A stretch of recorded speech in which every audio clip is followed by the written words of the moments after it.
Правосудните реформи продолжуваат, но мешањето и притисокот од другите власти предизвикуваат сериозна загриженост во врска со независноста на судството. Ова е нотирано во извештајот на Европската комисија за владењето на правото во земјава.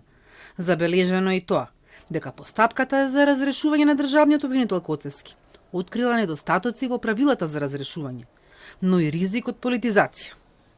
Иницијативите презентирани од владата како целина за справување со корупцијата во голема мера се фокусираа на преземање робусни мерки против судството, што во некои случаи предизвика сериозна загриженост во врска со почитувањето на независноста на судството и принципот на поделба на власта.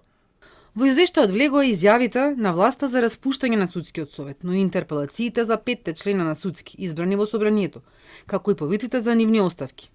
Иако интерпелациите немаат законска основа за разрешување на членовите, тие представуваат де факто политичко изгласување на недоверба и како такви ризикуваат да ја поткопаат легитимност и независноста на членовите на советот, стои во извештајот. Во него е наведена и оставката на Весна Дамева. Судиите и обвинителите се соочуваат и со зголемен притисок од јавни кампањи за оцрнување, онлайн и во медиумите, вклучително и од високи функционери на извршната власт и политичари. Председателот на Судскиот совет поднесе оставка во декември 2024 година, наведувајќи го прекумерниот политички притисок како причина, додека продолжуваше да служи како член на советот. Една недела подоцна, просториите на Судскиот совет беа претресени од полицијата по известување од Министерството за внатрешни работи.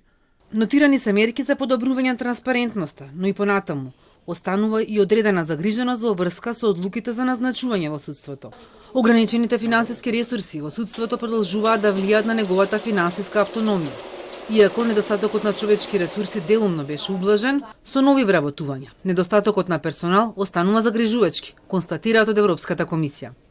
Ефикасноста на судството генерално се намали, како што се зголеми време траењето на постапките за речиси сите категории предмети. Во делот на антикорупцијата стои дека ризиците од корупција се високи, особено во областите на здравство и јавните набавки, додека последиците од политичкото влијание врз напорите за справување со корупцијата е истакнато како загрижувачко. Во извештајот се споменуваат и измените на кривичниот законник од 2023 година, дека продолжуваат значително да ги поткопуваат напорите на борбата против корупцијата. Државната комисија за спречување на корупцијата продолжува да се фокусира на превенција и институционална соработка, но е помалку активна во откривањето и преувањето на наводни случаи на корупција.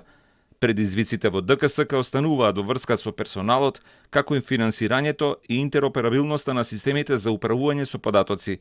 Заинтересираните страни изразија загриженост во врска со целокупниот недостаток на проактивност на ДКСК во покренување случаи и во проверка на фактите на случаите кога таа ги истражува наводите, што може да ја попречи незината ефикасност. Случаите на корупција на високо ниво честопати се соочуваат со одложување или резултираат со минимални казни, што го зајакнува скептицизмот на јавноста за ефикасноста на судството, констатираат од Европската комисија.